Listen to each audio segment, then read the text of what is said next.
બનાસકાંઠાના કાંકરેજના અરણીવાડા ગામે હેલિકોપ્ટર લઈ વરરાજા આણું તેડવા આવ્યા।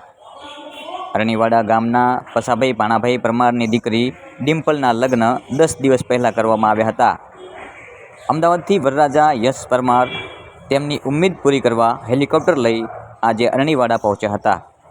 નાનકડા ગામમાં હેલિકોપ્ટર આવતા જ લોકોમાં ઉત્સાહ જોવા મળ્યો હતો અને ગામ લોકો હેલિકોપ્ટર જોવા ટોળે વળ્યા હતા।